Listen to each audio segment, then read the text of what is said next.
bringing the people behind our food to life. Today we're going to demonstrate the basics for brewing your first batch of homebrew. If you've never done this before, we're going to show you the easy way to do it at home. The best way to brew your first batch of beer is to pick up an ingredient kit from your local homebrew supply store. Most homebrew supply stores will carry what we might call a box kit that has all the ingredients you'll need to brew your first batch of beer with instructions. So you'll find malt extract in your kit. This is a liquid malt extract. A bag of crushed specialty grains. You should have some hops. They might be vacuum sealed, like these are in this foil pouch. And here I have a package with my muslin bags for steeping my hops, a package of yeast for fermenting the beer, a Werflock tablet to clarify this beer, and an example of the instructions to brew this kit. The first step is to steep your specialty grains to add specific malt character to your batch of beer. You might use any range of specialty grains to get different characters in your beer. So you might use a caramelized grain or even a roasted grain for dark flavors that you might find in a stout or a porter. The first thing I'll do is steep my grains in hot water in this 5-gallon kettle that I have here. A 5-gallon kettle is the ideal size to use, and I have a stainless pot here, which is less corrosive and easy to take care of than other metals, and that would be an ideal material for the kettle that you'll use. So the first thing to do is to check that your water is approximately 150 to 170 degrees. I'm using a simple stainless thermometer to check the temperature there. I've placed the crushed specialty grains into this muslin bag and tied a knot into the top of the bag to hold them in. And now that our water is at the correct temperature, the first step is to steep them. If you have a flame on your pot, you'll want to turn it off at this point so that your specialty grains, when they sink to the bottom of the pot, won't scorch against that flame and that heat. So you'll want to stir the grains periodically, and you'll see in just a few moments how much color and flavors steep out of those grains. Once you've steeped your grains for approximately 30 minutes, you'll want to remove them from the water, place them in a strainer or colander, and rinse the extra flavors and sugars and color from those grains with a small amount of hot water.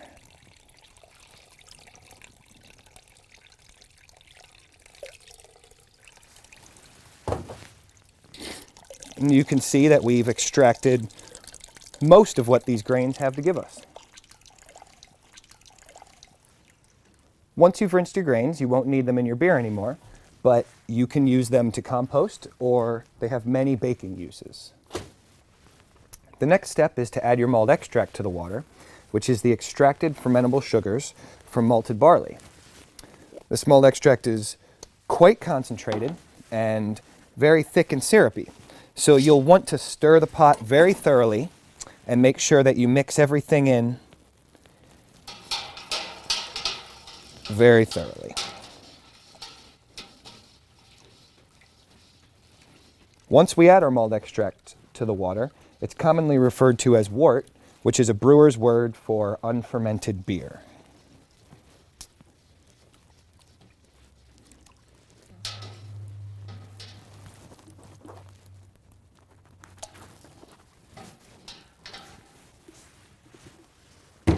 It's important to get all the malt extract out of the jar and into your wort. So I usually rinse the jar out with hot water and scrape the insides of the jar to get the rest into your pot.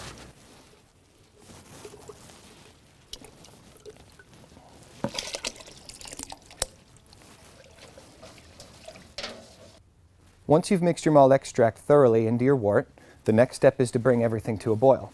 This can be done on your kitchen stove at home, but for demonstration purposes today, I'm using a propane burner.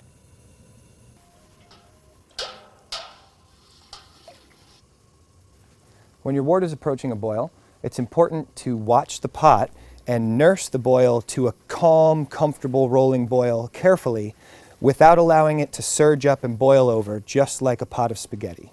You might want to control the heat or your flame just to make sure that we don't boil over and make a big sticky mess all over your stove or burner. Once you've reached a calm, comfortable boil, it's time to start your bittering addition. You'll want to take your hops out of their bag and place them into your muslin bag.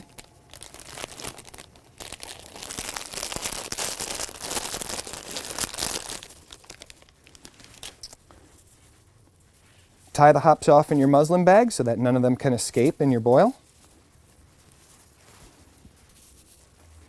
Add them to your boiling wort and begin your 60-minute timer to start a 60-minute boil. As you're boiling your bittering addition, you'll be extracting the bitterness from those hops to counter the sweetness of the malt in your wort. Your recipe may call for a flavoring or an aroma addition of hops in the last 15 minutes of your boil. So you'll want to add those hops as per the recipe. And we have a 15-minute addition to the pot here. The 15-minute mark of your 60-minute boil is also the time to add your Werflock tablet, which will coagulate the proteins that would cause a hazy beer and cause them to fall out after fermentation, leading to a beer with better clarity and presentation. So I'm adding my hops to the muslin bag and tying it off.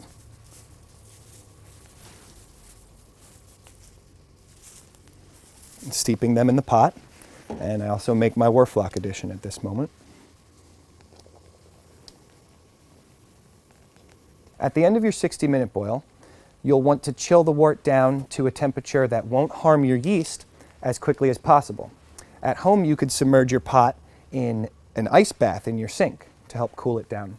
Today, I'll be using this wort chiller as a heat exchanger to course cold water through the coil and remove the heat through the water that's leaving it. I'm going to place the wort chiller into the wort for the last 10 minutes of the boil in order to allow the boil to sanitize this wort chiller, because it's important that there's no bacteria left in the wort that could cause off flavors in our beer. Once your boil is finished, it's important to properly sanitize any equipment that might come in contact with your beer or wort. These sanitizers are readily available at any local homebrew supply store, and most of them are no-rinse sanitizers, which means you can merely soak or wash any of your equipment for a few moments in the sanitizer, allow it to drip dry, and you can put it into your wort or beer with no risk of contamination. So I'm going to sanitize my carboy by splashing my sanitizer around and pour it back out. A lot of these sanitizers create foam, which is perfectly food grade and safe, and you don't need to concern yourself with getting all of the foam out of your equipment, but you merely need to make sure that everything that'll come in contact with your beer has been rinsed appropriately with the sanitizer.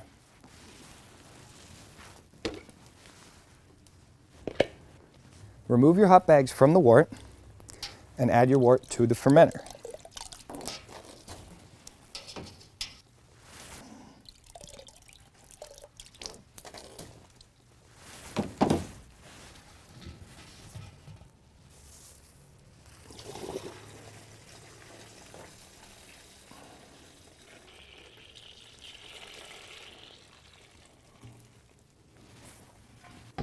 Top the wort up to 5 gallons with cold water. It's important to use a larger fermenter than the batch size that you're fermenting, because as the wort ferments, it foams up a lot like what you can see here.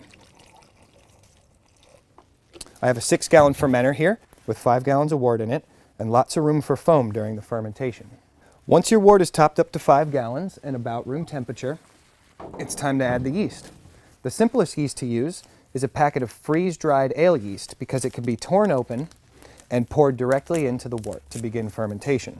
So you'll want to sprinkle all of the yeast into your wort, and there's no stirring necessary. The yeast rehydrate themselves and begin to ferment your wort on their own.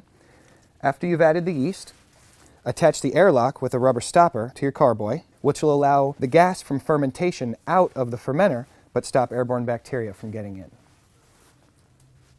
Here we have our fermenting beer, and you can see there's a lot of foam coming up from the CO2 being produced, and that CO2 is escaping through the airlock.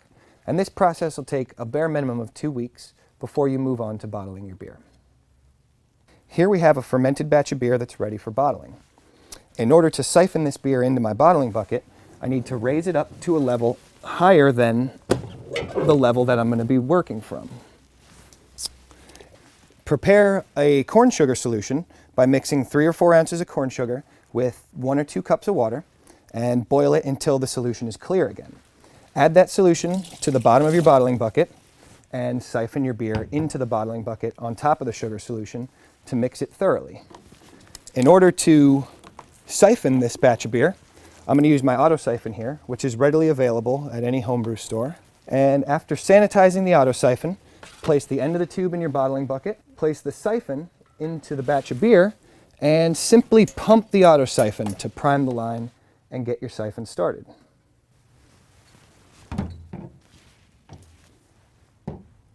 So now that we have our batch of beer mixed with a small amount of fermentable sugar in our bottling bucket, we're going to attach our bottle filler to the end of our auto siphon. Place the auto siphon into your batch of beer.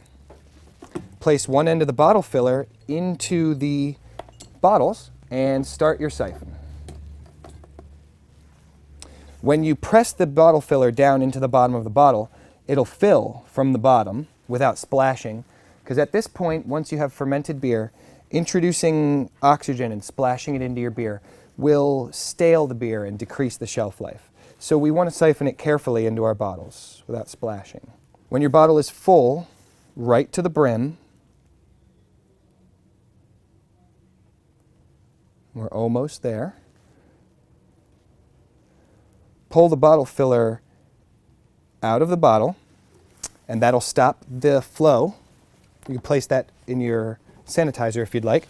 Take a sanitized cap, an uncrimped sanitized cap from your homebrew supply store, place it on top of your bottle, and use your capper to crimp the cap down onto the bottle. And you have a bottled beer.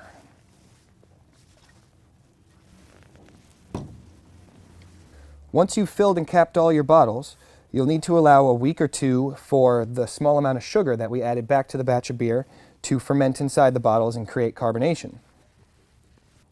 None of these processes are entirely hard. I find the process to be fun and simple. And the most important part is after time you can be creative with your recipes and you'll absolutely love the beer that you're making. Eventually you'll find that you can make beer exactly like you'd like it to taste. Beer that fits your own personal tastes, beer that impresses your friends, and beer like nothing you've ever tasted before.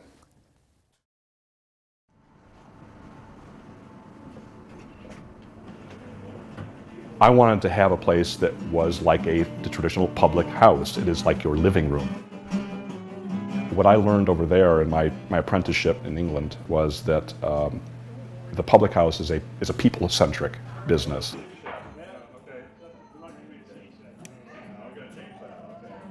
guys get a chance to go upstairs? No, we haven't yet.